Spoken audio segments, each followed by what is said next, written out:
Welcome to Live and Learn, the only show where four white men will tell you how politics work. I'm your host, the Soy Pill. With me, as always, is Hutch, Bane of Hassan, and Hair. I'm really important. TikTok debater and spiritual Jew Pisco, the lawyer legal mindset. And today we have a special guest on, Lakshya Jain. I hope I'm pronouncing that right. He is the political data man at The Argument Mag. Welcome, welcome. Hey guys, thanks for having me. All right. Well, let's just jump into it. I mean, let's not waste any of our guests' time. Hutch, I think it would be great if you led this part of the discussion. We're going to be talking about the polling on Mamdani, the Voting Rights Act, and the implications of it being gutted. So take it away, man. Yeah, why don't we start with the VRA stuff? Because none of us were really qualified to opine on the potential consequences. Can you just walk us through kind of like worst case scenario, best case scenario, and sort of a spectrum in between? Yeah. So basically, the context is this, right? In the American House elections landscape, there's essentially four pillars, I would say. Number one is just like the states that have fair maps. Those are drawn by independent commissions or like a split legislature, whatever it is, but those are like pretty fair. You got Pennsylvania as one of them. Michigan's pretty fair. Washington is pretty fair as like a commission drawn map. Then there's the soft gerrymander states like California, where like the map that the commission drew in California is like a soft gerrymander.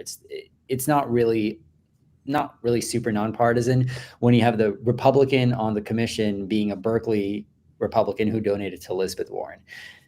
And then you have the Democrat gerrymandering. Okay, those are three. On the other side, there's the Republican gerrymandering. Now, the Republican gerrymandering is kept in check by the VRA, which essentially allows the Democrats, at least like a dozen seats across the South, because you can't just draw black people out of their seats and give them no representation. Like, this is not the 1960s. If the Supreme Court decides to overturn the VRA, Democrats could lose about anywhere between 9 to 14 seats in the South, in theory.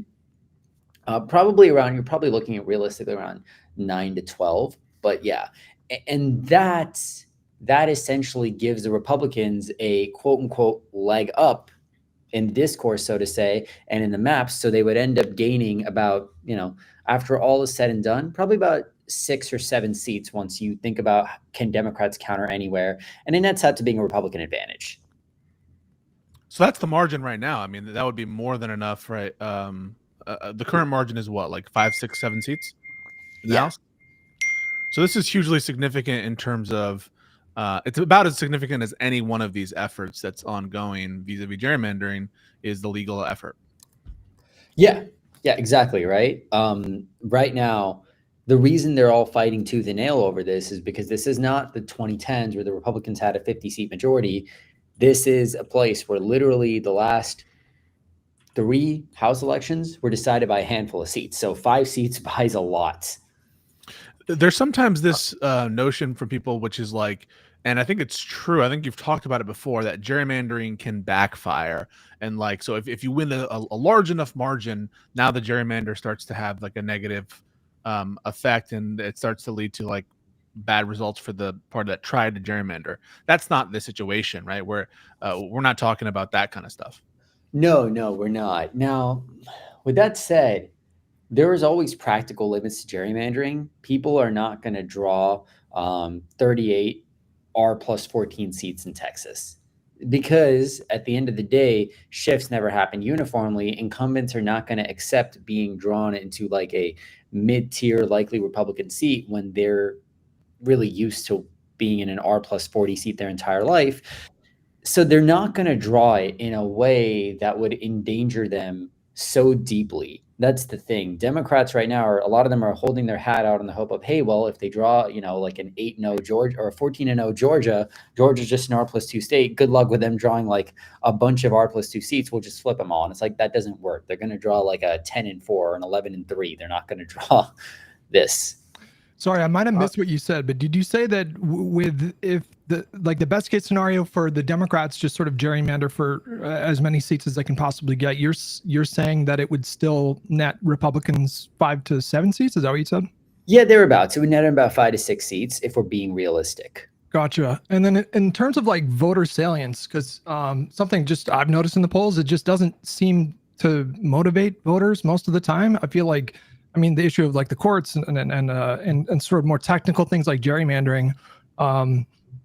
Is this something that could run the risk of like sort of backfiring on Republicans? Could they force this into like a higher level of national salience to the extent that maybe Democrats could see a path or see a lane to run on doing like banning partisan gerrymandering, for example? No, we did that entire song and dance in the 2010s. It didn't do anything. Gotcha. What it may do is if they do it, maybe it raises a salience to certain judicial elections. And maybe in that case, you may see like marginal effects that let the North Carolina Supreme Court race go Democratic by like 1% instead of Republican by 1%, which may have, which may allow you to deconstruct that gerrymander. But no, like on the whole, there's not voter backlash to gerrymandering because, guys, think about it this way. Who's the person that is still undecided between the Republican and the Democratic Party? It's someone who doesn't pay attention to politics. Someone who does not pay attention to politics is not going to flip their vote over gerrymandering. That they don't care about that. Yeah, they probably don't even know what it is, to be fair. No, they don't. But then just to I kind of summarize what you said, it seems like gerrymandering, at least for Democrats, is a race to the bottom. So the California thing is a response to the Texas, but this is, the arms race has been started, and once this finishes, Republicans are going to come out on top. Yeah. Under most permutations, yes. Now, I have seen speculation that the Virginia Democrats want to do a gerrymander that will net them 4 seats. I am skeptical they can pull that off because it's not that blue of a state. And you really generally need a lot more. You need a lot bluer of a state if you want to get that to pass. But that is the speculation. Now, under every permutation that I can think of, barring the most extreme situations, Republicans will come out on top. And it's just a question of how many seats. But the hope for Democrats goes that, like, if they get too greedy and they stretch it a little bit thin, maybe there's enough backlash for the incumbents where they're like, hey, we don't want that. And they start squabbling and then the votes aren't there. Like right now in Indiana, the votes are not there. Maybe you could end up getting something like that, but no, like generally it's just a race to the bottom and the Republicans win. Well, then I guess my next question is how feasible or how unrealistic, more like, is it that we end or kind of de-arm or we have this kind of like deproliferation of gerrymandering where we like, if it's so unpopular with people that are politically tuned in, most people, it seems, Democrats and Republicans aren't huge fans, my understanding. Is there a world where we kind of de-escalate this and more things become these independent redistricting and it just ends altogether, or is that completely unfeasible and unrealistic? What would have to happen is you need a bunch of voter referendums in a bunch of states to do this. So you need Florida to pass something via referendum. You need Missouri to pass something via referendum. You need to get all these ballot initiatives on the ballot and then pass gerrymandering reform in these places. And it's tough to imagine that you can successfully do that massively right now. But hey, maybe in 10 years, the politics of it changes, never say never. But that's what it would take. It would take like sustained grassroots focus to just get a fair districting amendment on the ballot and focus all your energy on that. Okay. So I'm hearing pie in the sky. Polite way of saying, yeah, exactly. Guy, I thought you were trying to jump in a second there. Oh, yeah. Lakshya, nice to meet you. My name is Guy. I go by I'm Really Important. Thanks for joining us. I want to ask you, I've read some criticism of the Texas redistricting that they may be pushing things a little too far, banking on Hispanics continuing to vote for Republicans. And it seems like that might have been a temporary thing. Do you think that this could blow up in their face to some degree with a big wave next year? So it's important to note that with a Texas map, when people say they're hoping for too much, the contextualization for the audience is that the Texas Republicans drew themselves 3 safe seats and then 2 more seats that voted for Trump by like 7 points and 10 points. And the argument goes that Texas Republicans are banking on Hispanic trends continuing in order to win those seats. What I want people to think about, though, is what does it mean for a gerrymander to backfire? A gerrymander to backfire means you lose seats that were yours initially, that then vote for the other party. But these 2 new seats that they drew that are Trump plus 7 and Trump plus 10, they're represented by 2 Democrats. So even if it quote unquote backfires on them, all that happens is you're where you are right now. You're not losing any extra seats. So I don't like the word backfire because it's not backfiring on them. Like the worst case scenario for Texas is that they just get 3 Republican seats instead of 5. Okay, but then they lose what, 9 seats in California? Yeah, well, that's they lose 5 seats maybe in California, maybe 4, maybe 5, but they would probably lose one of those combinations if this thing passes, which it should. What do you think about California making it temporary? Do you think that adds anything? Because that seems like an interesting wrinkle that the Republicans haven't been playing. I don't think much of it. Look, the governor of the state is Gavin Newsom, right? He's just doing it. Whatever helps Gavin, he will do. And this is the thing that's catapulted him to the top of the presidential field. That too, Democrats are not as afraid to go partisan as people think they are. Like, you can ask any Republican this, but Democrats will actually go quite low when they want to. They're good at playing politics. I'm not saying that as a criticism. I think you have to go low when the other side does too. But the Democrats are not as feckless as people think. And so the way I think about it, Guy, is that 2030 comes along and we're still in the same exact situation. It's pretty hard for me to think the California Democrats aren't going to do something to try and push the redistricting to be more permanent. Maybe they'll stack the commission. Maybe they'll do something or the other, but they're going to try to at least cement a lot of those gains that they have. Can I channel Josiah a little bit? So you say that about Gavin Newsom, and to some extent I agree. Why didn't they go all the way, or why do I have the perception they didn't go all the way in California and do that 52-0 map that people were, posting on Twitter and thinking about? Was there some kind of structural reason why they chose not to do that, or is that just plain politics to try to match the Republicans for purposes of optics? Good question. So I actually know the people that drew the maps, and one of the big things behind why those maps look the way they did is because there are practical constraints to gerrymandering that run into just the realities of real life. If you had something where you drew a 50-2, it would look so ugly, and it would put in it would literally put in Monterey with San Luis Obispo. Those two, they would put in communities that cannot feasibly be justified as going together. Then you get the Democrats splintering on it.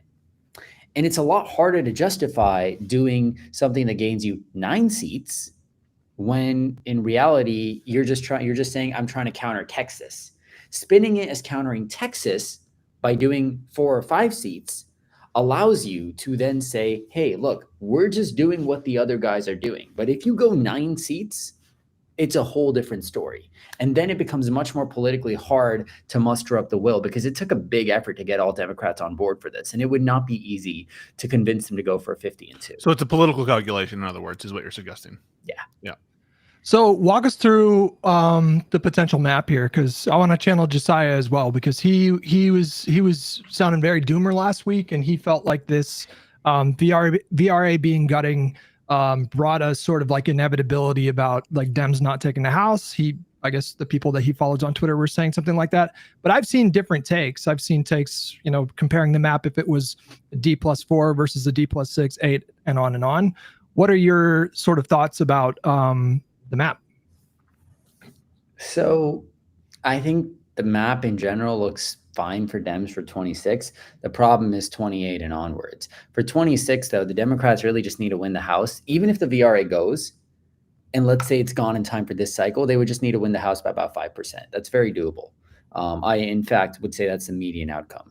I think the Democrats, if you force me to guess, they win the House next year. Now, the other thing is, if the VRA is overturned, they probably wouldn't do it in time for 2026. They do it in time for 2028. So for 2026, we're still dealing with a D+2 bias, maybe D+1. And then Democrats should easily flip the House. I feel like a bit of a dummy. Why is 2028 worse? Just because it was delayed, or what? What do you mean? No.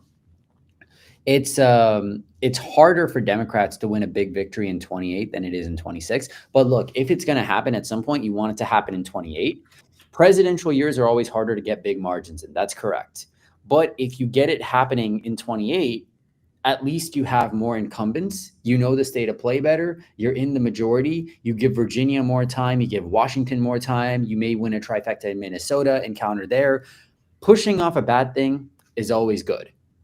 And that's why we should hope for it to be in 28. But like, really speaking, if it happens in time for 28, it's still going to be a problem for us because now we need to figure out how to win nationally by 5 for a Democrat president to have a trifecta. And part of that intuition, I'm guessing, and you tell me if that's wrong, is that Democrats now, their coalition performs better on off-year elections and with more consistent voters. They do. Democrats, we're pretty neurotic as a bunch, so we just show up to basically anything that's politically engaging and we just vote. And that's the one thing we're good at right now. How much of that? Sorry, go ahead. No, you. I was just gonna say, I would say that's because Trump has been on the ballot. He'll never be on the ballot again. So do you think that has any impact on that? Maybe. And like I keep thinking weird shit happens when this dude is on the ballot. And the reason polls always miss for him is because he has the support of a lot of super low propensity voters, but it doesn't necessarily follow that Vance is going to have that support.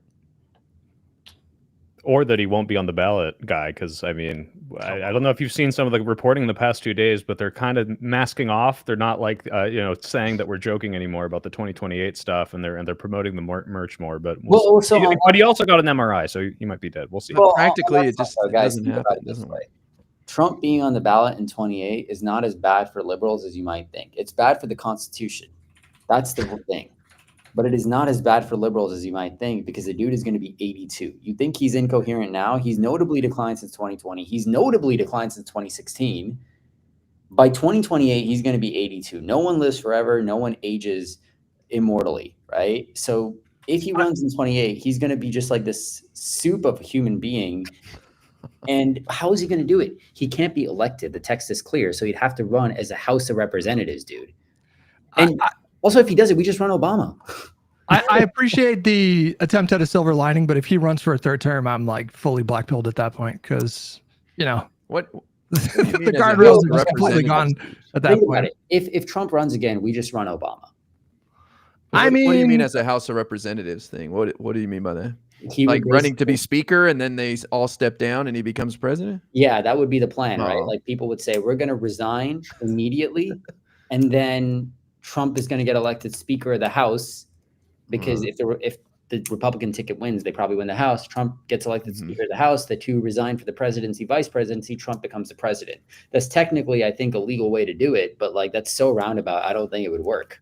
I've always been convinced that the and I'm not sure what the Supreme Court would think about this argument, but that the Succession Act is unconstitutional. That to put members of Congress in the line of succession for the executive branch is unconstitutional because the part of the Constitution that provides for the line of succession for officers of the United States, I think that's a term of art in the United States sort of constitutional language that doesn't include members of Congress. So I would certainly be a fight. I think the more viable constitutional strategy. Now it's the Supreme Court. All the shit that they're writing doesn't make any sense right now. Like they don't. It's incoherent, stupid shit that doesn't even like gel together. So who knows what the Supreme Court actually says? I'm just kind of doing my formalist lenses. But as far as a constitutional strategy, I think the vice presidency strategy is a better one, but more politically fraught. How would the vice presidency strategy work, though? What's that? How would that work? So the limitation in the Constitution on the third term applies to elected to office, and that term is particular, and it's not a qualification for office that is similar to the age requirement or to the natural born citizenship requirement, and it very specifically says elected to office, and that must be a reference to the electors meeting to cast their electoral votes for presidency. And if I believe I haven't like tracked down all of these sources, but I believe that there's analysis from the sources of when this was being drafted, that the thought process was, let's make it a limitation on elections because let's say some weird shit happens and we need to bring in some third term presidency to assume the office by some different means other than election, because I don't know, there's some fucking decapitation strike or there's some emergency that we need to bring in some old presidency that's already gone for 2 terms. We want to open up the avenues for them assuming the office other than through election. But that's my argument there. Yeah, I've heard that, like, from people I respect, that that is very unlikely to pass muster, but I'm not sure about it, again, because, again, we're talking about Calvin Ball here, right? Like, if Yes. their term is really on the Yep. table, the Supreme Court can just kind of do whatever and say, like, yeah, you can do it. Like, who cares? The law's No, that's how I would describe it too. I think it's Calvin ball, especially with this Supreme Court. And one of the problems with the court's doing is predictability is totally out of the window. Both on the Voting Rights Act, which you would think that precedent of Section 2 has been like upheld numerous times and even like referenced as like of last year as at least the thought pattern was that it was viable, but there's just no predictability, including on like storied precedent of the court. All right. Well, Laksha, you have a hard out at 5, and I do want to make some time to get into something that you made waves over this weekend. Hutch will never miss an opportunity to dump on leftists. We got to get that. We got to squeeze that in. No. Hang on. So just for context, Laksha came out with a poll comparing 5 or 6 Democrats' national popularity, and a lot of people got really upset. I mean, I was seeing people on my timeline, like dozens of people, like referencing this poll. A lot of people had really strong opinions. What I want to start the conversation with, however, is, correct me if I'm wrong, but you like Mamdani, right? I actually like him, yeah. Okay. So that context out of the way, why don't you dive into these numbers and explain what we're looking at here? So the most unpopular Democrat in our database out of the 5 that we tested so far is Zoran. And I feel like people say, oh, that's because, he has the lowest name ID, so only Republicans have heard of him. But that's not actually true. Like, his unfavorability in an absolute sense, -13, is actually like worse than Harris, worse than AOC, worse than Newsom. If you dive down and you say, okay, maybe it's just the Republicans that don't like him and Republicans all know of him, so it looks bad artificially. Well, let's then go by subgroup. Let's see, is he any more popular with independents than AOC, Newsom, et cetera? No, he's significantly more unpopular. He's like double digits more unpopular than any other Democrat other than Chuck Schumer with independents and with Democrats. Among Democrats, the dude has a +50 approval rating when Harris is like +73, Newsom is like +66, AOC's +68. Among independents, it's like -32 for him and it's -18 for Harris. So these are numbers that suggest Zoran is just straight up not popular nationally. And look, I would be fine with that. He's running for New York City mayor, not for mayor of America. So I'd be fine with that. But then why are we talking about what should Democrats do to embrace Zoran nationally, like Chris Van Hollen is trying to tell us to do? That's my point. Well, Lakshya, I guess my question on this would be like devil's advocate. Obviously, the biggest number here is that people just don't know who he is, right? So that's going to play a huge part in it. And then the people who do know who he is, whether independent, Democrat, or Republicans, are getting hyper polarized coverage of either this guy is the savior of the new Democratic Party, or this guy is going to introduce communism and do another 9/11, right? Like that is kind of the exposure that people get. So how confident are you that if this, obviously this 4-10 years in the future, if he was running on a national stage, because he is in the national conversation, but it's just the city of, a big city, but it's just a city election. If he was exposed on a national stage, running for a national stage, do you think that these numbers would shift significantly, or do you think that kind of projects outward in the same way? Well, I think one thing to know is Zoran can't run nationally, right? He was born not for president, not eligible, but if he ran for Senate, let's say, the numbers change. Not really, and here's why. When was the last time a New York City mayor, like a Democratic New York City mayor, got more popular? Look, de Blasio ended up doing a lot worse after the first term. People just hated his guts.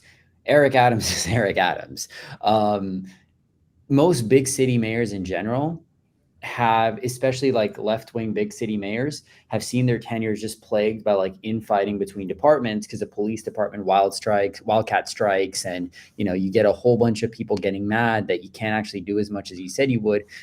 How many people do we really think are going to like Zoran once he gets in office? Like, that's my thing. I don't know if I would be willing to say that he's going to get more popular. Like, that's my thing. And maybe I'm wrong. Maybe he governs really well, and maybe he just ends up being like an absolute G, and all of a sudden New York City is doing great. But That's usually not a safe bet to make with politicians in this type of era when anti-incumbency really drives so much, especially in big cities. Can I ask you to project that real quick again? I want to scroll down and make a point about the comparison between some of the Democrats in terms of Democratic approval, because there's perfect, exactly. So there, obviously, Chuck Schumer has the lowest Democratic approval, and so I'd like you to talk a little bit about that. But like the story of this graph here, tell me what you think of this. Doesn't seem to be an ideological story, right? Like, what is the daylight between Zoran Mamdani and AOC in terms of politics that's driving such a divergence there? Likewise, Chuck Schumer, seen as more moderate than someone like Gavin Newsom or AOC or indeed Kamala Harris. And so to the extent that people are drawing like ideological stories, like Democrats should be more centrist or Democrats should be more moderate. Is that what this is telling us? So so address that, please, and also the Chuck Schumer independently. I don't think you can make an ideological link from this graph. I think if you're to make an ideological link saying moderates do better or worse, you would have to do it on other data, not this. I would never use this graph to say that ideology is the determiner. I would use other evidence for that. Now, with that said, what does it say? I mean, I don't think it's true that Zoran is similar to AOC by every metric, because here's the thing. What Zoran is proposing is a good deal more radical, for better or for worse. It's a good deal more bold and brave than what AOC has proposed in a lot of ways. And I think like it's worth noting it, right? Free buses, for example, or like the public grocery stores, those are pretty big. I think... I mean, you say that, but like the Green New Deal is an ambitious project that is tons of government paying for stuff. She is in favor of Medicare for all. And crucially, she's an early endorser of what Zoran stands for and is supporting all of his policies. And so I hear you that she didn't maybe initially propose some of them. Some of the reasons is because she's a federal representative. And so it's not specifically germane to her. But in her context, in Congress, I mean, she's proposing free stuff for people. And it's going to be paid off. How's it going to be paid? Increasing taxes on the rich. And so I hear what you're saying. Maybe he's perceived that way because he's Muslim. Maybe he's perceived that way because the policies themselves have a little bit more of his stamp, personal stamp on them. But is it ideological? I guess you already answered that. But yeah, sorry, talk more about that. Apologies for it's not. So the thing with AOC is that AOC at this point has had almost a decade in the limelight as a Democrat, right? She has essentially, I don't want to say moderated a lot since she became a national figure, but I will note, right? Like her relationship with the DSA is basically on the rocks. DSA in New York City actually like hates her guts, half of that wing, though then again, they kind of hate everyone. But the thing with AOC is like essentially, for all intents and purposes, rapidly approaching generic Democrat. She is an incredibly talented politician. She is incredibly skilled. And what's bigger is that, like, after so long of the Republicans just hitting her from one end, Democrats slowly coming to defend her from the other, and her changing her policies just a little bit, and the Democratic Party moving more in her direction over the last 6 years, which is a credit to her. I think the daylight between how AOC is perceived and how the Democratic Party is perceived has shrunk. That is not the case yet for Zoran. And so I think because of that, and the best way I'd tell you to look at this is look at Zoran's favorability numbers with Democrats. They haven't come around to him.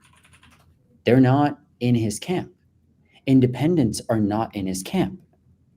They're much more in favor of AOC. They're much more in favor of Newsom than they are of Zoran. Now, you do bring up Chuck Schumer. That's a really important point. Why is Chuck Schumer so important? It's because one of the most unpopular things in America is being a partisan, like a hardcore partisan as a leader. And the thing with Chuck Schumer is he's a leader of the Senate Democratic Caucus. Democrats hate him because they think he's feckless. Republicans hate him because he's the Democratic leader. Independents don't like him because there's nothing that he has done for any of them other than being on TV representing the party that they hate more than any other political entity in America. So Chuck Schumer being unpopular is the same reason Mitch McConnell was unpopular. It's the same reason that, like, you know, Paul Ryan started getting hits in 2018. It's just the party leader in Congress always ends up being unpopular. I do see a question on the screen. Anyone want to ask Lakshya what AOC's national numbers were before she got elected? Yeah, AOC's national numbers were -2. Zoran's are -14. We are talking about a very big gap here. Okay, cool. So Can I ask? go ahead, guy. I just want to ask you quickly. I see it says responses from August through October. Did you see any changes between August and October for Zoran or Chuck? No, so let me tell you how we did that, right? In August, we tested Harris and AOC. In September, we tested AOC and Newsom. And in October, we tested Zoran and Chuck Schumer. And we basically took the numbers for each of those surveys, and then we were like, okay, this is Zoran's numbers, these are AOC's numbers, these are Gavin Newsom's numbers, these are Harris's numbers. We combined AOC's numbers from August and September. We took Newsom's numbers just from his September survey, because that's all we had. We took Harris from August, and we took Zoran and Chuck from October. Really quickly, Lakshya, Desda did want to clarify. He was referencing AOC before she got elected, because Mamdani still hasn't held the office yet. When you said the -2 for her, was that before she got elected, or was that before she got elected? Okay. In Gallup, she was 24-26. Mamdani in our poll is 21-35. Gotcha. And these are national numbers for both. National numbers for both. Okay, so you got a lot of people that were really fucking pissed at you, and I'm curious what you make of that anger. Like, where do you think that comes from? And do you think that perhaps forecasts some more intense conflict the closer that we get to the next election cycles?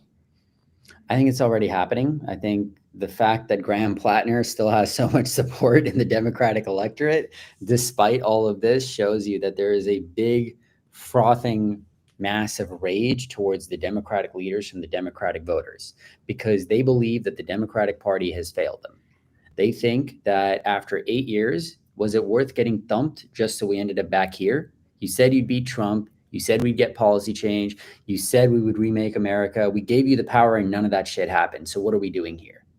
And I have sympathy for that. When people get mad at me for pointing out Zoran is unpopular, I fully get it. I mean, some of these complaints are stupid, like people thinking we pull their own readers. That's just like the dumbest shit I've ever heard in my life. But like the thing where people are like, why are you trashing on Zoran? He hasn't been elected. It comes from a place of wanting to defend the fact that there is something new, there is something fresh, and there is something hopeful. And I understand why people are defensive. My opinion is that something being new and fresh for Democrats online does not necessarily mean it's something that will help us win and knock MAGA out of power. But that's not the way other people see it. And that's fully fine, because I think like at least that shows, you know, people really care and people just want something to hope for. That's why they get mad. And I think it's okay. My sense of things like these days, in terms of what's driving a lot of the conflict, is that the more progressive wing of the party are numerous. They represent somewhere between like a quarter and 40%. Is it, you tell me, like what percentage of the Democratic Party electorate would you say are, you know, in the Bernie wing or progressive wing? Oh, I actually have, I can give you like some of these numbers, right? So I would say in like the hardcore Bernie wing, what I really assume you're talking about is like who identifies as like very liberal, right? Like if you wanted to put it out this way, you may say like the Harris wing is like liberal and moderate, and the Bernie wing is like very liberal and liberal, right? Yeah, I mean, if we wanted to be as broad as possible, but I mean, like there's different subgroups or whatever, but you know, yeah, to the left of the moderate wing, like what percentage of the party are we talking about here? I would say about 40% of the party at this point, 30 to 40% is that like critical mass of like, I love Bernie, I love AOC, and I would pick one of them if it was in a head-to-head against, you know, like Newsom or Harris or whatever. And the other 60% is still more like liberal to moderate. Gotcha. So one of the big problems, as I see it, is that wing, they're very aspirational. They want transformational, big, bold policy platforms. And these platforms require a 60 vote threshold in the Senate. And so that sort of ability to accomplish that legislation doesn't seem likely anytime soon. Now, like I think you mentioned the last time that you were on, that something can happen and the political wind shifts so much that you just can't plan for that sort of thing, like a depression or COVID. War, COVID, these sorts of things. But barring some pretty big event, their policy goals seem pretty out of reach, at least for the short term. The long term, maybe demographics continue to shift or whatever. How do you reconcile that if you're Democratic leadership and you're trying to keep a coalition together? People are always going to get mad at you, right? Like, people will always be angry. The thing is, there's nothing people love more than winners. Okay, like, fundamentally, every time someone wins an election, their numbers from every single wing grow up and like just glow up, because people want to see what they want to see in a winner, and they get hopeful and they like hope. The best thing I would ask you in this regard is, like, why is Josh Shapiro just like universally popular with Pennsylvania Democrats? Left, right, middle of the road Pennsylvania Democrats, they all love the guy. He's not a progressive. It's because he's competent, right? He's done a good job as a governor. It's because he's competent, right? When you're in the wilderness, you have time for all these fights. When you're losing, you have time for all these fights. When you're unpopular, that's when people want to fight. But if you figure out a way to win, if you figure out a way to get popular, if you figure out a way to keep the country running smoothly, people in general, just a broader swath, are going to like you. And then there's just not enough appetite to muster up significant opposition. No one is going to primary Josh Shapiro. Okay. Like, progressives hated his guts in 24. The amount of shit he got on Twitter was insane. But what happened? Josh Shapiro is the most popular Democratic governor in America right now for a swing state. And the biggest reason for that is because the dude is just viewed as a competent guy who wins, and he does good shit that liberals broadly like. And so there's no appetite to primary him. There's no organized opposition to him, because you can't when you're in power and you're popular. That's just the next Democratic leader really is going to have. They're going to have competing wings, obviously, as any admin will. But, like, do you guys remember when Biden got to office? And people loved the dude in the Democratic wing for the first year and a half. They called him most progressive president of my lifetime. They loved him. And then right after the 2022 midterms, he was like royalty in a lot of Dem circles. People loved the guy because they're like, wow, we avoided a red wave. Like, Biden's strategy worked. We got the IRA.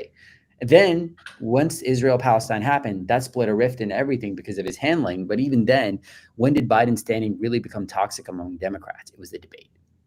That's when people are like, hey, he's losing, kick him out.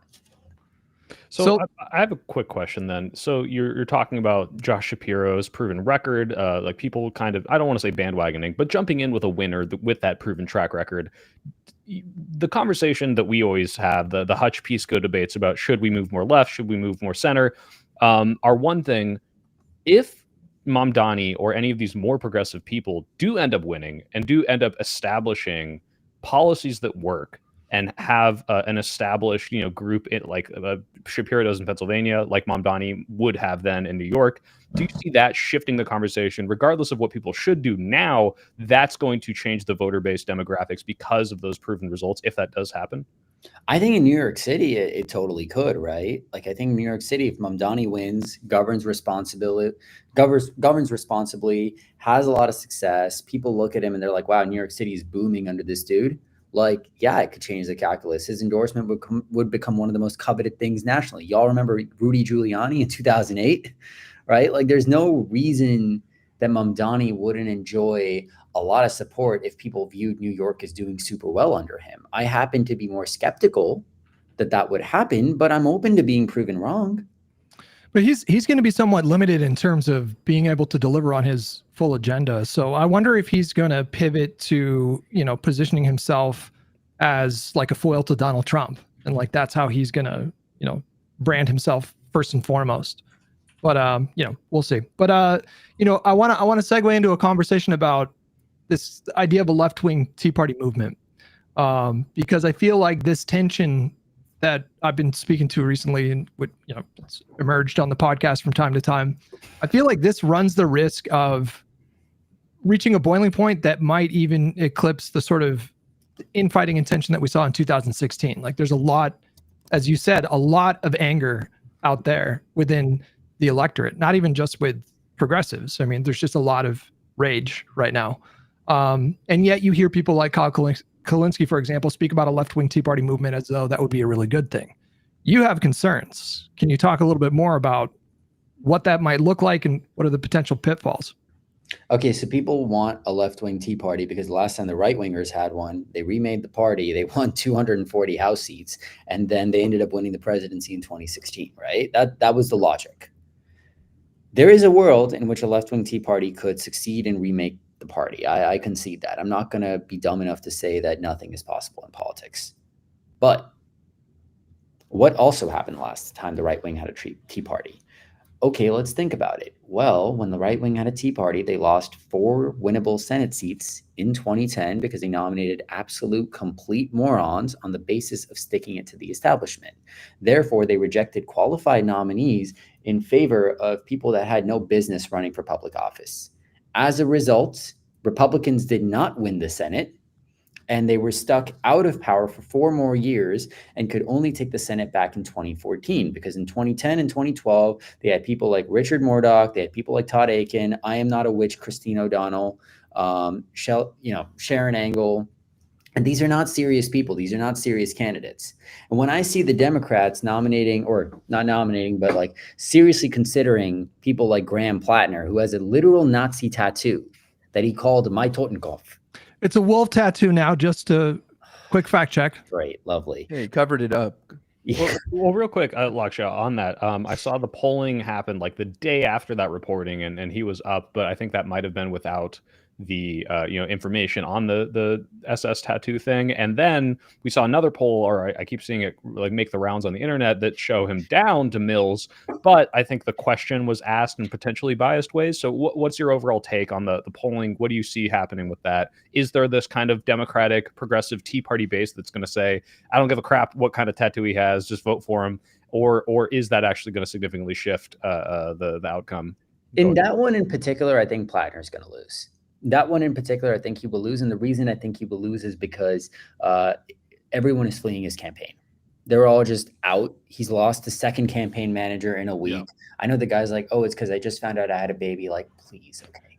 This is not very plausible, is it? Bullshit. Yeah. Yeah. It's like, does anyone found out he had a baby? I want to ask this, right? Look at how Graham Plattner was exciting people. Do you think Obama 2004, if his campaign manager found out I'm having a baby in 8 months, do you think that guy would resign? No way. No. Like, this is a cover up, right? Like, 9 months. I don't think that's an excuse. And I think really Plattner is going to lose because people are just jumping ship on him. And there's probably more oppo to come given how early all of this dropped. But Jasmine Crockett's running in Texas probably, right? At the moment, she says she wants to run in Texas. That's like the single worst nominee we could pick in the entire state. I guarantee you find literally any Democrat and they will probably do better than that. Do you think she might have a secret Nazi tattoo? A secret what? a secret Nazi tattoo, Jasmine Crockett. No, I hope not. Okay. Here's what I'm concerned about, which with Plattner stuff. Sorry, Guy, if you want to. Go ahead. What I'm concerned about are that for Janet Mills, she's old as hell, and I totally understand why people want fresh blood. And I even expressed this in a previous episode that we did, where I'm just like, I'm so tired of running the old guard, because just like running some of these populists, but like potentially have some dangers, as you mentioned in the Senate races that Republicans sort of lost. I think running geriatric candidates and like old guard people has its own set of risks, including, by the way, that sometimes the way these people govern is fucking annoying.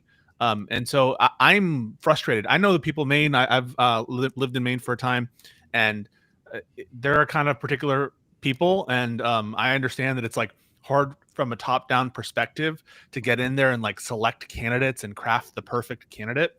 But I'm certainly as someone who's frustrated by the Plattner stuff and thinks that it shows a huge lack of judgment on his part, but also frustrated at the notion that we're going to elect another 77-year-old senator. And just I really quickly want to supplement that question, Lakshya. It seems like you even pointed out that the time that people pivoted off of Biden was when he had his like octogenarian moment in that debate, and people are worried about that happening with Janet Mills because it's so early. Do you think that Plattner could be supplanted by another progressive, or is it way too late at this point and Mills might be like the best option for progressives if they move off of Plattner? Let me take that one at a time. Yeah, sorry. So, Pisco, understand me when I say I am with you on Janet Mills not being my optimal candidate. I cannot believe we are about to run a 79-year-old. I do not think that Maine is limited to a choice. I don't think Maine should have been limited to a choice between a dude with a Nazi tattoo on his chest and a 79-year-old geriatric incumbent who, frankly speaking, is not even that popular. Like, I don't think that this is a great way for Democrats to go. This is not like we have two great options. We have one suboptimal option, and then we have one really bad option in Graham Plattner. But like, the way I see it is, look, Mills is probably still favored in a blue midterm against Collins, who's way more unpopular now than she was in 2018 and 2020. And especially considering that Maine is a blue state in a blue year. That's my thought on why Janet Mills could at least win the race. And look, she wins the race and Dianne Feinstein's her way out. I don't care. We'll see what happens when that happens. But like, let's win that race first. Let's get her out of power. The second thing, what exactly would, and look, I might get this question wrong, but I think you're asking more about like, can another left-wing candidate emerge? I don't think so at this point, because Plattner is not going to drop out. And if Plattner is not going to drop out and no other progressive candidate is really willing to take the mold, I don't really know if another one's going to run, especially because Mills has a really good team. Like, Mills' team was the one that like dropped all of this shit like right away. They're brutal. They're really, really cutthroat. I know some of the people that she's hired, like, they're very good at what they do. And I don't think a progressive insurgent is going to get in at this point against Mills. That's just my 2 cents. I think in that race, that's gone. But I think in a lot of other places, you're going to see progressives really try to like beat up the old guard. You're going to see Dan Goldman get primaried by Brad Lander probably. And like, that's, Lander would win that. No shot. You think Lander wins that? Yeah, I do. Lander would beat Goldman. Wow. Goldman has a fortune, though. Yeah, but Lander is actually in tune with his district. But Lander's a loser. Why is he a loser? Wait, why is he a loser? Because he lost the mayor. He ran for mayor and he got his ass kicked. I think it was a respectable showing, and he's like that guy Scott, whatever his name is, the controller. Scott Stringer, in my opinion. Maybe I'm wrong. I'm not in New York City, but I think he's a loser, like Scott Stringer. Perennial loser. Isn't he the dude accused of like sexual misconduct? Stringer? Yeah, Stringer. The only Stringer I know is Stringer Bell. No, Scott Stringer. 2021, his campaign imploded in part because of the Me Too allegations against him. I don't know. He just runs every year, every 4 years, and loses, and so I don't know. But as far as Maine goes, it's like the oldest state in the union, right? With like its population, so there's a bunch of old people up there. So I don't think they have a problem with an old person. And Janet Mills was like one of Chuck Schumer's like prime recruitments. Like, he was stoked to get her. So I think they're feeling pretty good about her winning up there. No, I mean, like I said, I think Mills wins. I just don't like the fact that we're running a super old candidate because, shit could happen. She could just deteriorate rapidly. I'm sure all of you guys have had really old relatives.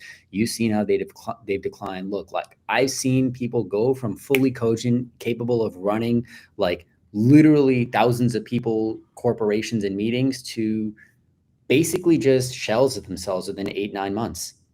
I've seen it happens. Yeah. But Pisco, let me ask Pisco. Yeah. Pisco, if Bernie was on the ballot in 2028, would you vote for him in the primary? In the primary, 2028? Everybody. Yeah, who cares? If Bernie's on the ballot, you wouldn't vote for him because of his age? Yes. Interesting. Yeah, I'm with Pisco on that one. As much as he aligns closest with what I want, it's just like, dude, what is he now? Like 82? Age doesn't matter to me. I don't give a shit because it's about the people they hire around them to get the job done. Like, if the Joe Biden experience, and I love IRA, I just want to say this, I love IRA. If the age thing doesn't matter to you at this point, then I can't believe you missed the lesson of Joe Biden. I mean, that was the lesson. We can't keep doing the same mistakes. Well, I'm not looking for Eleanor Holmes to run for re-election. Okay, I'm you know, if you can have a decent debate performance, if Joe Biden hit a single or a double in that debate instead of just airballing like, you know, over and over again, then This it would is have a been classic Democrat speaking because he just said hit a single or double instead of airballing. What sport? fine. Whatever. Wait, You know what I mean? Can I say no to that? I almost think, and Lakshya, tell me what you think of this. I think it might have been a blessing in disguise that Joe Biden fucked up when he did, because I'm concerned that if he hadn't had a historically horrible debate performance, we might have been stuck with him for the actual election, and we would have lost. What? I think Yeah, we would have had to be. We would have had to be even worse map. I feel like we are they. I mean, you could probably speak to that better than I can. But like, would the Republicans' House majority have been bigger? Would their Senate majority have been bigger? Shit on Biden. Shit on Biden. We love this. Normal Biden performance, okay? Not shit the bed debate. Normal Biden debate. Let's just take Biden where he was, you know, like, let's say he had we can't just pretend the debate would never have happened. It would have been a debate. Let's say you got like a mediocre Biden. What would have happened with Biden is he probably would have ended up losing Arizona by enough to endanger Ruben Gallego. He would have lost Nevada by more, and Jackie Rosen would have been in trouble. Maybe you can make the case. I wouldn't make this case, but maybe you can make the case he does slightly better in Pennsylvania and Bob Casey wins. I won't fight you on that. But like, we lose Nevada's Senate seat, we lose Arizona's Senate seat, we lose a bunch more House seats in, you know, places like California where, you know, Adam Gray scraped by like 215 votes. So yeah, I think if we ran Biden, we'd be worse off in a lot of places. I think you're getting to the point at that place where we lose a whole bunch of states we have no business losing. And then we're thinking about like, shit, how do we counter the Republicans' 56 seat Senate majority? Right. So I see the tattoo thing, and I'm pulling my hair out because I don't really know a lot about this Plattner guy. And I'm like, we're making the same mistakes in a lot of respects. And the fact that we don't have a challenger to a 77, 78, whatever, she's 79 or 77. Anyway, whatever, really fucking old person. It feels like we are now, at least in the context of the main Senate seat, inexorably led down this path of doing the same thing again. And that is driving me insane. And I know that, like, and what you say right here is like, well, I don't really think that there'll be another challenger because Plattner won't want to get out of the race. Another egomaniac who can't, you know, whatever. But do you think he's going to get out of the race? No, I don't. No, I don't. I don't think that you're wrong about that. I'm just saying it just does feel like the mechanics in Maine is leading to us doing the same stuff. And that is driving me absolutely crazy. It's making me want to like tear my hair out. Well, I just want to jump in and say, like, so Mills is not my ideal candidate either, but if she unseats Susan Collins, who's been sitting there for 30 years, I'm going to be happy with that result. Yeah, like, I'd be happy if it was a fucking like, I don't know, some person who, like some criminal unseated Susan Collins. I'd be happy with like anyone who is able to unseat Susan Collins. My concern is she won't be able to, and that she might have some issues when she needs to, you know, I don't know, run again for re-election. No. Just look at the fundamentals of the race, okay? Like with the fundamentals of that race, she absolutely should unseat Susan Collins. Again, Collins is 73, right? She's going to be 74, I think. She's not some spring chicken. It's not like she's, you know, like some charismatic young candidate that's got like 30 years ahead of her. She's not Jared Golden. This is Susan Collins. She's much more unpopular. Maine is a D+8 state. In a D+5 year, you're looking at a D+13 baseline. Collins overperforms, maybe by double digits, she still loses. So I think any Democrat that's just baseline generic replacement level is going to be good enough to beat Susan Collins. Mills is fine. Like, I don't like her, but again, she's like fine. I think that's really what we're looking at. Yeah, the age conversation is the. Real quick, I do want to, because we could go on with this, but I know you have to go in a few minutes, Lakshya, and I saw that comment from Straighter Aid about Dems losing big. I think it was sarcastic, and the idea that Dems did lose big in 2024. And this is a very popular sentiment of like, oh my God, landslide, it was disgusting. And your implication here was that it could have been way worse, especially if Biden had been in the general. Can you just kind of address like how bad the loss was in 2024, how much worse it could have been? Because I see this narrative all the time, and I kind of want to dispel it. Let me lay something out for the audience, which is that right now I can give you an easy path to Democrats winning the Senate in 2028. You win Maine and North Carolina in 2026. Okay, that gets you to 49. You hold all your current Senate seats.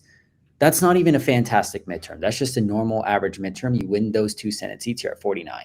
Okay, now 28 comes around. These are the seats that were up in 2022. 28 comes around. You win in Wisconsin, that gets you to 50.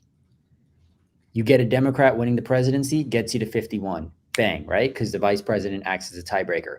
All of a sudden, you won the Senate. Congratulations. Now, let's just think about what would have happened if Democrats, for whatever reason, lost 2 more Senate seats in 2024. Let's say Democrats are at 45 Senate seats now instead of 47. What happens? Those 3 flips that I just labeled to get you from 47 to 50 get you from 45 to 48. All of a sudden, President Newsom or President AOC is walking in with a Republican Senate.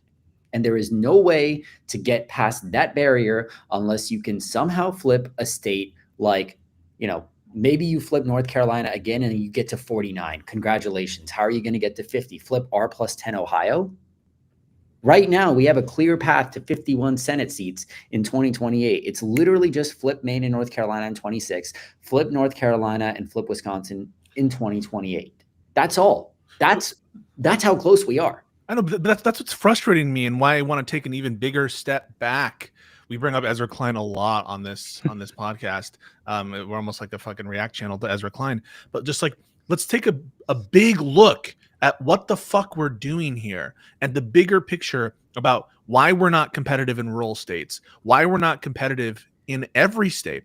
Like we're in Montana, in Ohio anymore, Ohio and Florida, which were the perennial swing states. And my concern is we are playing for the short game, for the short race, because we just need to win this election. It's this election. And I agree with a lot of the urgency with the respective different races. But as I step back, I'm fearful that we're not taking a look at the bigger picture here. And that's why I have these broader concerns with Democratic leadership that I constantly raise, is because why is it the case? Why that we have to win and sneak in these margins? These like 50, 51 margins where, like, if we lose this one Senate race, then we're fucked for 6 years or 4 years or whatever it is. Why aren't we competitive in a broader way? And I think it has something to do with what you brought up, Lakshya, initially, which is, why is Schumer unpopular? He's unpopular because the Democratic Party, I think by your words, the most unpopular political institution in this country. That seems like a problem. It is. Look, for all the shitting that I do on Zoran, okay, like where I say like, hey, this guy isn't popular, please, like, let him just run New York City, don't take him nationally. For all the shit I say there, I'm going to say one more thing, which gets a lot of the establishment Dems mad at me. I think that, firstly, like I said last time, if Bernie would have won in 2016, we would have been having very different conversations right now. I also think that the ceiling that the Bernie left has is much higher than the ceiling that the Democratic Party of Joe Biden has. I think this is why. Bernie is a political figure, and hopefully the people that listen to him more can take this lesson, right? People like who I thought Plattner was before the whole fucking tattoo disaster. If you focus on economics, there is a significant constituency in this nation for more liberal economics if you just do a laser focus on that. If you do that, there is a real constituency for true, like, more left-wing liberal policies.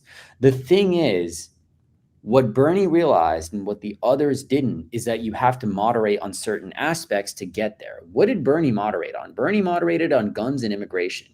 Bernie was big into saying that, like, immigration is something he's very hawkish on. He came out a couple days ago and he said on the Tim Dillon show, of all things, hey, Trump did a better job than Biden on securing the border, which is like, okay, like, I don't agree with him, but that's the type of thing that I've been telling establishment Democrats, you guys need to say shit like this, because if you want to push support for left-wing policies economically, people are not going to do that unless you give them the security, you give them the assurance that you're not also trying for a globalist vision that they have no appetite for. And the thing is, I am a globalist, so that is extremely frustrating to me. I think terrorists are stupid. I hate half of what Jared Golden says. I just tolerate it because they win. And that's the thing, right? Like if Bernie, if someone like from Bernie's wing, from the left wing, came about and had a bold left wing idea that was like, in a way that I saw could clearly win a national election. And I'm not talking about Zoran or AOC. I'm talking about someone in the vein of Bernie coming back and saying, I'm going to, have these weird heterodox views on guns and immigration. Even if I find them stupid, I would be their biggest supporter, because that movement can get you back mountain states like Montana. It can get you back states like Kansas. It can get you back states like Ohio. It can win the Midwest. That's the type of thing that has super, super, super high ceilings, because it can remake the electoral map in ways that you never really thought possible. What do you think of the Democratic Party's strategy of strategically backing off in Nebraska? Like, do you think that's a valid strategy? It looks like Osborne is going to run again in 2026. That's not going to work again, but I think it was great the first time. Yeah. It's not going to work again because people now know he's basically the de facto Democrat. But that was great the first time. We should do it more in states. We get like one shot at these things, and we should use that one shot wisely. And Osborne, to be clear, if 24 was, a 2020-esque environment, Osborne might have won. Well, listen, you said you could stay until 5:05. I don't want to take up too much of your time here, but wait, we have 120 seconds, Hutch. Okay, go. Lakshya, what do you think about now that Hakeem Jeffries seems like he's finally going to endorse Mamdani, given all that you have said about the polling nationally? We have to talk about it because our podcast doesn't shut up about it. What do you think? You did endorse him.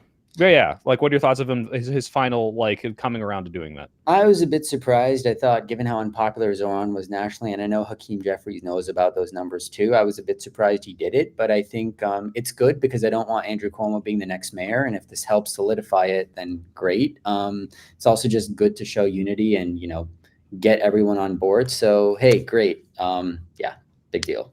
All right. Where can people find your stuff?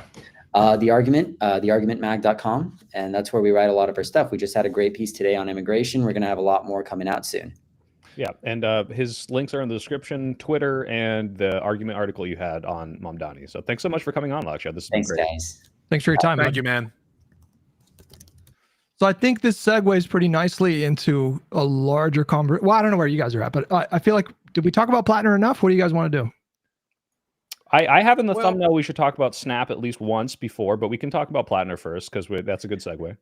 I just want to say about Plattner, I think we should be defending him a little more, because I don't want to just throw Democratic candidates under the bus. This has been a kind of a point of mine for a while, that we're too quick to shit on our candidates and throw them away. So I'll give him the benefit of the doubt that he had no idea he had a Nazi tattoo on his chest, and it was brought to his attention recently, and decided to do something about it.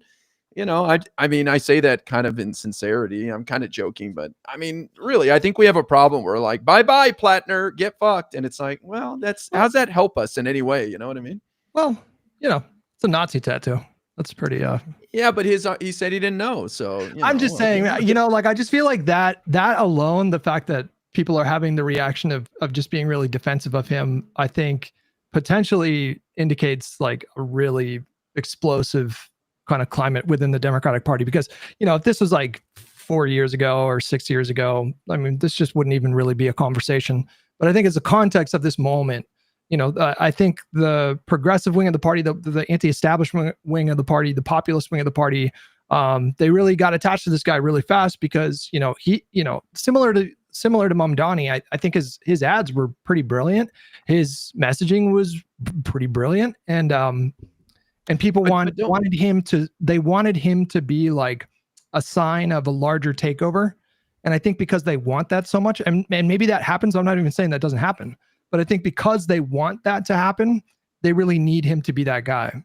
Yeah, it seems like, Hutch, correct me if I'm wrong, but aren't they're forgiving stuff that I know they would not forgive for a moderate candidate, and absolutely would be talking about 24/7 on the right wing. And this is like I like the guy, I like his policies, but here's the thing. If you had any other candidate that was like, hey, I'm a former Blackwater employee who joined 11 years after the Blackwater scandal and got disenfranchised with it after that and not after the actual scandal, and had a Nazi tattoo for 18 years. All of his explanations for this to me are reasonable. I could completely believe he was just a dumb army meathead guy and did this like in Croatia on a drunken binge. I've seen dumber stuff happen. But what it displays to me is a lack of judgment, a lack of foresight, and that's not what I want from a candidate in office. And if he had, like I said, if he was in the general, and this was him or Collins, easy IRI, easy. Why would we throw this guy under the bus? Absolutely, like let him step on top of us, right? Like I don't care. I want him to beat Collins, but it's the primary, and it seemed like Lakshya said that there isn't going to be a progressive that steps up and replaces him, which is really disappointing because I don't love Mills, but. There could be if he stepped aside. Like I feel like the honorable right thing for him to do is to step aside and coronate somebody else, you know, and then maybe there's a path there. But I just feel like the other thing too, guys, is like he got caught like lying. It's just firmly established. That's what I'm most concerned about.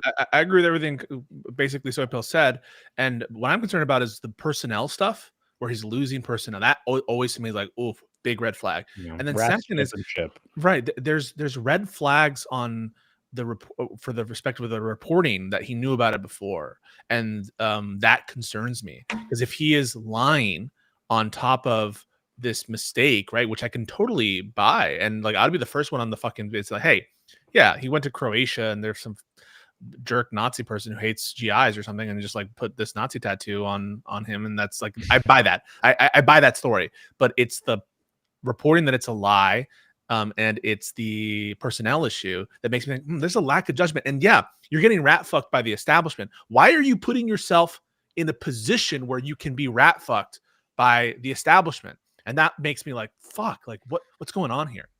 Well, I just want to say, I have no reason to support this guy. I like Janet Mills. I think she's a great chance of winning. I know you guys have your differences with her, but I think it's very easy to cancel him. The evidence is there. You know, you don't have to say anymore. But I think this should be an exercise in defending our candidates. Just in general. But he's not. That's where I'm coming from. But he's not our candidate, though. Well, but he is. He has a D next to his name, and he's running for the Democratic parties, and he's very popular among progressives. Like Bernie's there with him. And, you know what I mean? So I'm just saying, I feel like everybody's too quick to abandon him. And this is a pattern we have in the Democratic Party. Wait, hold on. How far does this logic go, though? Like, what if it came out that he, you know, sexually abused a kid or something like that? Wow. I'm just saying, like, defend it, all right. Defend child sexual abuse. I'm just saying, you're saying, you know, he found out to have a Nazi tattoo and then he lied about not knowing about it. So, but we got to stick by our team. So, like, how far does that go? Well, I don't know where it goes, but I'm just saying, I feel like everybody is quick to cancel him, and I don't want to jump on board that, even though it benefits the candidate that I want to see get the nomination because I think she has the best chance. I'm still finding myself wanting to defend him, to stand up for our progressive candidates in general, and candidates in general. Remember when the guy, who was this, Mark Robinson or the guy? Yeah. He's like, I'm a black Nazi. Yeah. So like, Platinum's not there. I know he didn't. Porn account. Yeah. Sorry. Yeah. I know, and yeah, I think it was an old porn. I think you're right, Hutch.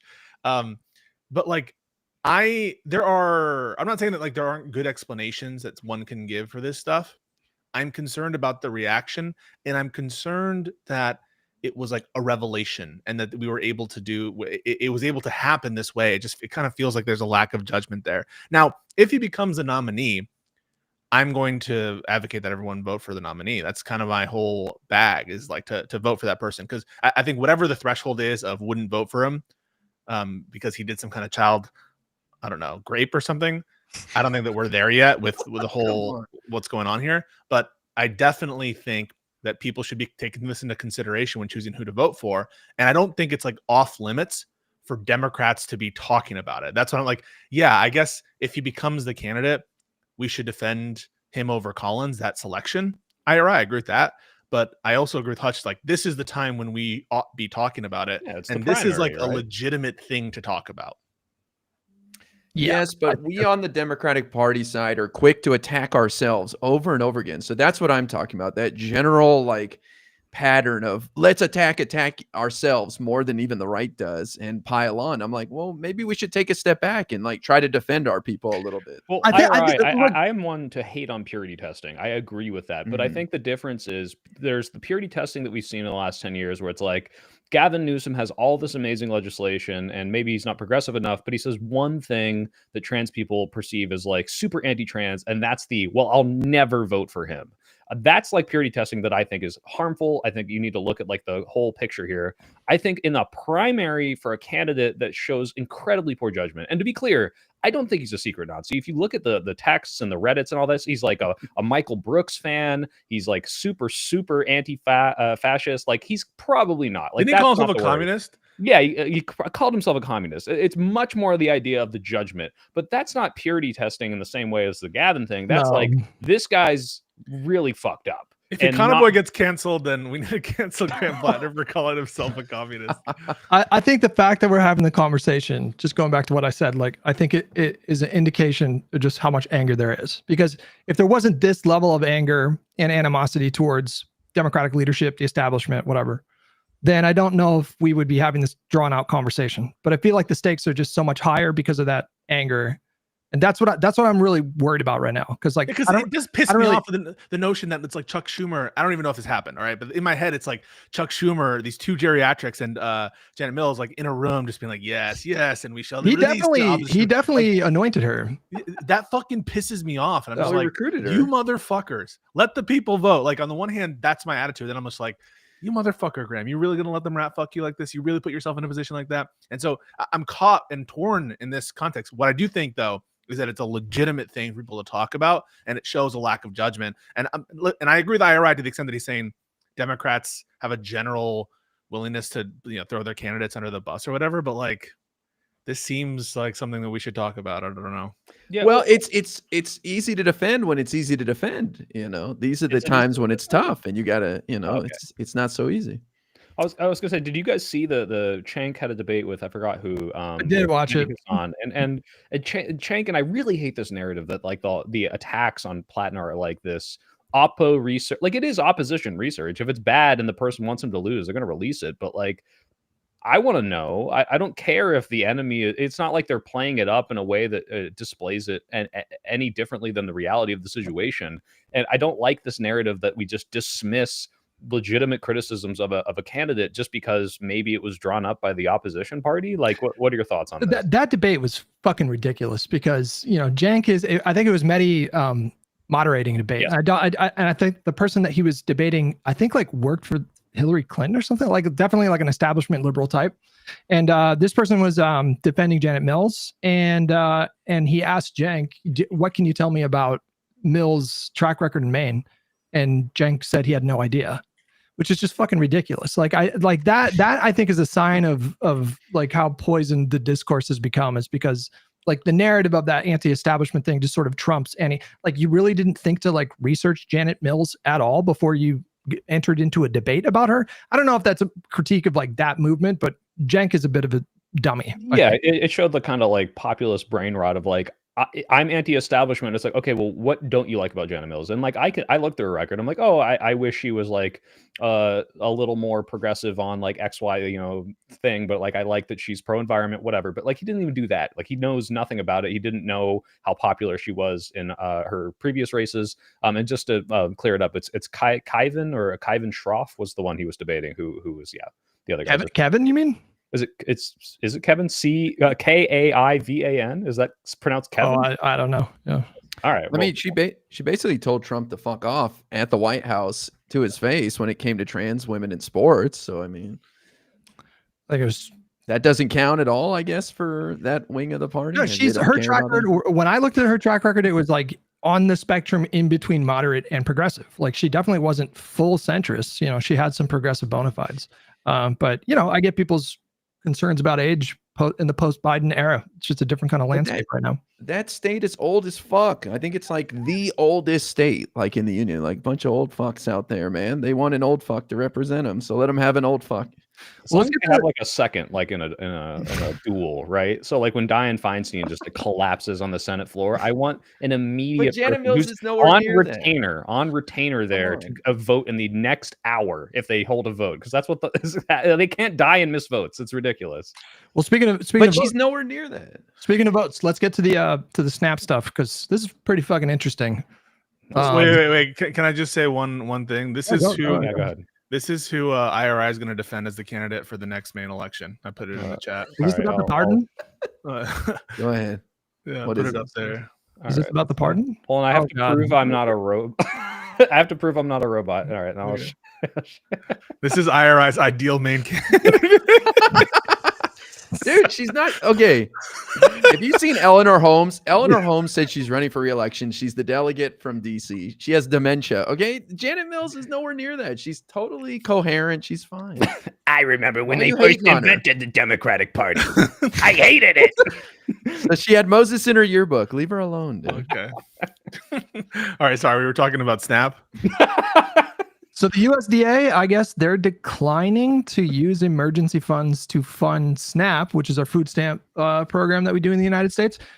Do they have the authority to do it and they're choosing not to? Is that what's happening right now? Well, Hutch, I mean, you look at the Trump trying to use like emergency weapons research funds to fund like the DOD and a couple other branches for like a week. And it's like, oh, obviously you're willing to subvert congressional spending to, fund what you think is necessary, like ICE for the military, but you won't do it for SNAP. It seems But I'm asking like, what's the rationale that they're using? Are they saying we refuse to do it? Or are they claiming that they don't have the authority to do it?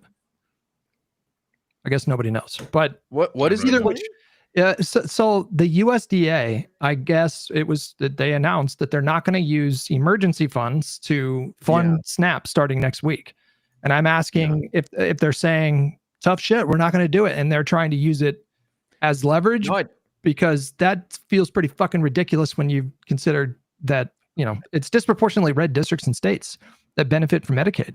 So it's just kind of insane to me that they're punishing their own voters right now. Well, it's the Democrats' fault. They won't vote for the clean continuing resolution. No, I don't know. As far as like repurposing money or whatever, I don't think they can cover it. It's a lot of money. It's, 40 million people in America are on SNAP benefits. I don't think they have the money to do it, even if they wanted to cover it. Like from other pods. Do you guys think that this, I mean, I guess like what I hear just universally when I talked about it is people are like, well, their voters are just going to believe that it was the Democrats' fault because they're loyal Republican voters. But I don't know, man. I feel like even if you can shift some on the margins, people like low-income families, a few percentage points this way or that way, it could have significant electoral consequences. And this just feels like they're playing with fire right now. I don't know. You guys tell me. What do you think the risk is right now? Well, I think your average voter has an elementary school education level about civics, right? And so they don't understand the filibuster. They don't know the Democrats didn't do this, that. All they know is Trump's president and I ain't got my food stamps. So what the fuck's going on? So I think I'm with you. I think that Republicans are going to get creamed on this. And Trump's out of the country. He's not even here the week it's happening. Plus, federal employees are about to go their second paycheck. Not get a full one this time. They got a partial one last time. And the military is going to go without a paycheck. That little $130 million stunt was like $100 for every soldier. And the ACA premiums, I think those letters are going out literally next week. So you can guarantee a back pay like there should be. Legally, there has to be. But people are, I know I'm talking to a lot of people in government and they're like, I don't know if he's going to actually do that. So it's... Well, shit is hitting the fan. I mean, people need to pay their bills. Most people in America live paycheck to paycheck. So Trump's out of the country. The House is on vacation. And most people know Trump's president, don't know what the filibuster is. So I don't see the how holidays the are on the horizon. The holidays are on the horizon. Yeah. Thanksgiving coming up.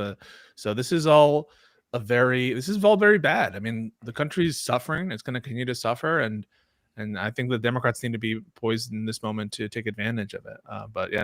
It sucks. And I don't know if you guys saw this, but I really commend Newsom for doing stuff like this. And I don't know if other Democratic states are, but it looks like the National Guard and other, Newsom's going to say, well, I'm not going to let my citizens suffer due to the SNAP, ending of funding. Let's get emergency food out to people in communities, like distribution wise with the National Guard. I don't know. Do you guys think that plays well? Or do you think it's like, obviously in California, that's never going to go red, but should the Democrats be doing that? Or it's like, how can we maintain the narrative that Republicans are hurting people, but also keep our people from, starving essentially? I mean, I don't know what they do specifically, but I'm inclined to agree with Pisco's normal take that I just feel like they're not being creative enough about how they get their messaging out. I just listened to a Pod Save America interview with John Favreau. He interviewed Chris Hayes. It's a really good interview. You should check it out. But they were talking about like the old school kind of reliance on sort of regular media buys, and how there's like a whole entire like consultant industry that are incentivized to tell, Democratic candidates that there's like still so much value in these kinds of ads. And it's a little troubling right now because I feel like there's just such a gaping wound that the Democrats could just like pounce on right now. And I just don't You see didn't them see like the Kitty enough. Congress video on TikTok, did you? Because they're That was great.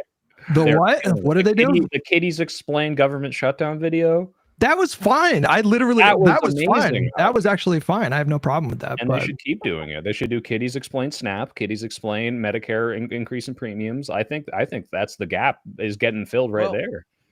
Think about how brilliant it is for Gavin Newsom to use the National Guard to distribute food. It's like, here's what we would do with the National Guard when we have an option, and it's to give food to needy Californians, right? So I think that's actually very smart. And he should pull a Trump, right? All the aid should have the Gavin Newsom aid packages just labeled with his face on it. Yeah. Kamala Harris, this is a message to you. I respect your fight in the 2024 election. I think that you saved the country from a greater landslide and the potential, and I think that you did an honorable job in what you did. And I respect a lot what you did. You don't need to run again. Disagree. So I'm excited. Pisco is referring to, I think, a BBC interview where she said, "I'm not done," like very strongly indicating that she's probably going to run again in 2028. And I don't love the idea. I mean, I do think like, listen, like the fact is, in the states where advertising for Kamala wasn't being deployed because they were either safe blue or safe red, those states swung more for Trump than the states that she campaigned in. So you could make an argument that if she had more time, she could have improved on that even more, sufficiently enough to win. Not only could you make an argument, Hutch, you could write a whole book about it called 107 Days. Is that the premise of her book, maybe? You guys aren't thinking about this the right way. You think the same coconut-pilled Brat Summer having Kamala is going to show up in 2028? No, she's going to show up totally different, say, fuck these people. They're all going to prison the second I get in there. Attorney General Jack Smith is going to have a quota to lock up 1,000 MAGA a day, and you guys will be like, let's go. Oh, I didn't even think about a possible Attorney General Jack Smith until you just said it, and I immediately became hard. Rock hard. Right as you said it. That's what I'm saying. Yeah. Like, people are like, oh, it's going to be the same Kamala talking about Dougie and all this. No way, dude. She would bring a totally different attitude. I can't believe we're doing this. We're doing it. Are you? I can't tell if you're fucking with me, IRI. You want Kamala to run again, and you're. I don't know. Pisco, the hairs on my back stood up a little bit when he said that. I was like, Pisco. You guys love General Jack Democrat Smith. Revengeful, vengeful Kamala. I don't know. I'm talking alligator Alcatraz, quadrupling the space and stacking it with MAGA people breaking rocks all day long. Yeah, but you can do that with Josh Shapiro. You could do that with Gavin Newsom. You could do that with Ruben Gallego. You can do that with all these people. You can do it with AOC. But nobody's going to be as pissed as Kamala. That is kind of interesting to think about. Like, pissed at Joe Biden. Why was she like? Why is she like more mad than the rest of us? I'm just saying, there's no way she shows up with the same campaign and the same strategy, and I think it would be impressive because she's a successful person. This is somebody who got reelected to attorney general with like 60% of the vote. She didn't even have anyone run against her for DA when she was there. I think she's a very smart, capable person who got thrown into a possible situation last year. I don't want to relitigate that, but I'm just saying, I think she will come back, if she does, with a totally different attitude and will impress a lot of people. Yeah, but you would have a very compelling elevator pitch for Hunter Biden. Like, Biden's coming back, but this time it's Hunter, and he's gonna. I mean, like, he's a pretty cool guy, Pisco. I mean, he's got the sports. That's what I'm saying. Like, he's got the women, he's got the drugs and the lifestyle. You know, I'm just saying, Kamala's a bad bitch, dude. I'm saying, Brat Summer is over, Pisco. It's Brute Summer now, and Kamala's coming back with a vengeance. Oh my god. I mean, like, it just. I could see it happening. Like, I don't know if I'm like, I'm like slightly opposed. I'm like 70% opposed, 30% favor. But, if she got out there and she just ran a completely different campaign, the tone might completely change. And everybody on this podcast might agree that, she seems to be making a good run for it. But right now, it's just, I don't know. You guys know me. I'm pretty risk averse. And it just seems like pretty risky to run somebody back to back. were you hyped for Kamala when Joe Biden stepped down? Yes. Were you on? I was too. I was on the wave, and then they muzzled her a little bit, and she said she wouldn't really do anything different. And that's like, she lost steam. Israel Palestine stuff happened, but like, it's there. The potential's there, and we all felt that for a couple weeks. And I don't think we should just write that off completely. I think we should. I mean, I'll hear her out, but I think Fuck we that. should. Eleanor Holmes for president. I want the DC delegate. Let's I mean, the early days were phenomenal vibes, but it was like a combination of a couple things. Number one, she did do a lot of media training, like as soon as she became VP, and that showed because like her on a teleprompter, she was fucking great. Like she didn't do great in long form interviews, but she like what am I thinking? Presented herself very well. Like and very, very polished in that moment. And I think people were feeling a sense of euphoria because, every time, I don't know about you guys, but every time Biden spoke for like the last year of his presidency, I would get a little bit of anxiety. Not because I thought that he was literally demented, but because he just had, he was very prone to gaffes like constantly. And it was just really easy to attack him on that. And so when she took over, and then especially when you looked at the fundraising numbers, they broke like back-to-back records in 2 successive days. It was like, okay, this feels like we can make a run at this. And so, I think that's where a lot of that came from. Not because people were organically or sort of like naturally like drawn to her. I say give Greasy Gavin a run. Give him a chance. If you're gonna do some kind of fucking California Democrat, have it be Gavin, or in my opinion, someone even more authentic and more better. The point is, we have a bunch of great candidates, and may the best man or woman win. And I'm sure whoever the candidate is going to be stellar and is going to have everybody excited because they have the time to do it now. And we don't have a geriatric candidate who can't defend himself as the incumbent. So it's going to be a totally different story in 2028. And I'm excited for all of them. I don't know. I would have voted for Biden for a third term if I had the opportunity. Hell So let's run him. Let's run him again. Let's run it back. Let's run it back. Double down. Biden, Trump. All right, guys. We're coming to the end here. Let's do our general shout out. Hutch, what do you got going on this week? I'm going to have a conversation with Lycan at some point. I don't know when that's going to happen, but I'll be live. Cooking? No, he didn't like one of my tweets because he felt like I was too aggressive to lefties, and I said, "Well, that's not why I'm doing it." Aggressive to lefties? Never what? So I don't know when that conversation is going to happen, but I'll be live starting at 8:30 a.m. Pacific, 11:30 a.m. Eastern time, Tuesday through Friday, and then also not on Sunday because I'm going to be gone. But yeah, did Hutch? I know you saw this. Did you guys see Hutch's word graph of Hassan mentions per minute, and there's just this big red bar, and then every other topic like a little below that? I don't know if you guys caught that on Twitter. But that was fun. No. Okay. Well, IRI, what's going on with you? I'm just debating on TikTok, so come hang out. I'm really important on TikTok if you want to get into the mind of MAGA and see where they're at. It's fascinating. I've got a huge Jubilee coming up in like a week and a half. I don't know who it's against, but it's like they didn't tell us, but it's a mega conservative, and they're bringing in like all the all-stars from Jubilee, so it should be cool. All right, Pisco. Yeah, probably still less streams this week, some off-stream commitments and stuff like that. But videos going to be posted this week, and then hopefully back on schedule the next week. Hopefully. I know I keep saying that, but yeah, apologies for the semi hiatus. Did you hit the 1,000 TikTok followers? I think we're closing in on 700 something. Oh, yeah. I already got a channel strike, so IRI was right. Oh, hell yeah. It's already over for me. It's over for you. I posted a video where I think some guy said the word Holocaust, and now it's just done, Oh, no. All right, and then on my end, if you guys like dog shit blood sports debates, I'm going to have an Israel-Palestine debate in about an hour here on the channel. Oh, wow. A Graham Plattner debate on Wednesday, and you're debating Graham? I'm debating Graham Platt. No, it's a tattoo. It's about. What did you know, and when did you know it? Who the fuck was the tattoo artist? Defend it to a Jew, right to my face. Come on, Plattner, give it to me straight. I don't identify as white. You don't identify as white? Yeah, I know. Okay, but I'm judging you as one. Okay, so what would you say? No, I'm Latino, man. What do you identify? I'm Latino too, but look Latino, at our hold up our hands. Look at these tans. Come on, Pisco. We're all inside all day. I'm olive skin. I know. Like recently, I am a little bit more. Is pale, it? But... Okay. Is it 100%? I'll say all men. Yeah, 100%. Okay. I'm from Peru, motherfucker. You look white as fuck to me. So yeah. I was born here. But When they I ask, haven't would been you sorry. hide me? I wouldn't hide Pisco because I wouldn't have to because he passes. All right. Yeah. All right. And also, you. TikTok debates. I'm joining in. I'm doing that for Unfuck America on Wednesday too. So we'll see how fast I get banned. All right. Otherwise, yeah. Tune into Live and Learn every Monday. I'm liking our setup, guys. We Fuck are yeah. We don't honoring need Josiah.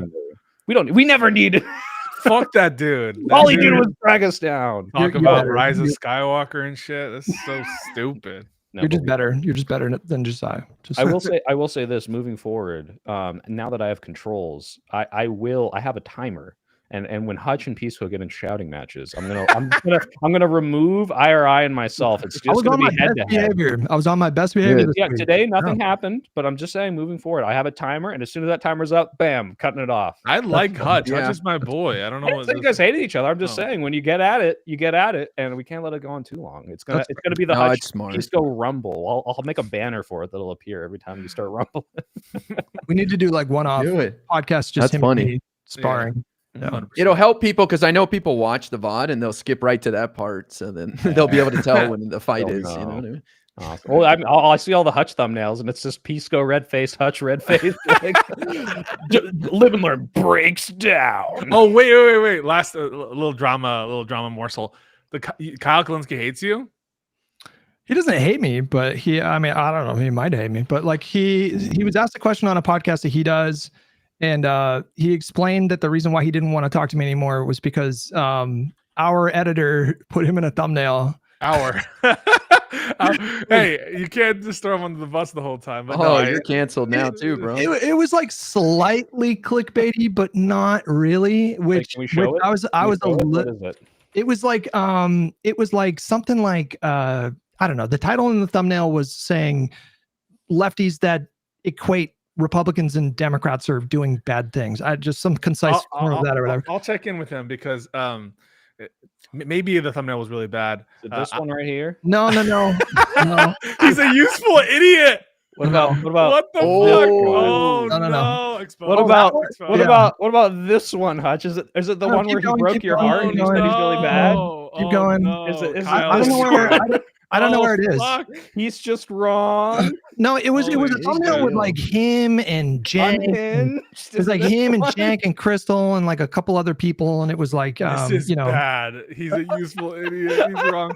No, it's so funny because one great thing about Erin is she was like encouraging me to put deranged leftist denies reality in unhinged debate like that fucking engagement farming. But no, dude, I think you fucked with Kyle, man. But let's try to mend the bridge. Let's try to mend the bridge. Well, we privately corresponded. I won't say everything we talked about, but like he made it known in our brief interactions that like clickbait stuff was like, oh, he's like, yeah, no, that's just play the game. What's like whatever, you know, because I think he had like an aggro thumbnail or something like that. Like he classified me and Josiah having a conversation with him and Crystal as like explosive debate, and it was like not that at all. It was just and I thought like I didn't care. I don't give a fuck. And so I was a little surprised to hear that he's like principally opposed to clickbait, but it is what it is. It's that you're punching left. You keep punching left. Wait. 2 million shitting on everyone else. It's this one. It's the total. No. It's not that one. It's not this one. It's not even that one. No. It's a different one. It's a good one. There's so many. Gee, so maybe this is bad because Kyle will see this and he's like, "Wait, there's no. more. That I guess make fun of Jank and I guess the arrow's pointing to Jain. Oh, fair enough. Yeah. I don't know. They're both pretty red faced. You gave them like soy red faces. Yeah. This thumbnail, but I mean, there's just so many. No, but I don't choose like the thumbnail or the title. Like the editor that I work with, he manages the channel. You know, keeps all the ad revenue. Yeah, this is fine. This one's Kyle fine. Kalinske features in maybe like 60% of your thumbnails, and it's always like no, he does not. You're a Kyle Kalinske snark channel. No, he does not. I've done like 7 videos on him in like the last year. It's like nothing crazy. Not even close to the Hassan bar on the graph. No. Hassan's like probably 20 or 25. No. All right. Well, you hate Hassan, don't you? I don't hate Hassan. I hate his. I don't know if I hate like anyone. This is like Nick Fuentes being like, I don't hate black people. And then the most want to racist thing deport you've all ever the Jews. heard in your entire fucking life. I don't hate his son. I just hate, fucking hate his style of politics, and I hate his. I do hate his audience. That's I will say that. I think the Alright. feeling is quite. They're victims. Yeah. You know, On I that feel sorry note- for On them. that note of uplifting joy, we would leave you, live and learn, to return next week. Thank you so much, guys. It's been great, and we'll have a new intro where Pisco isn't white next time. Sorry about that, stay cool. Bye, guys. Later. guys.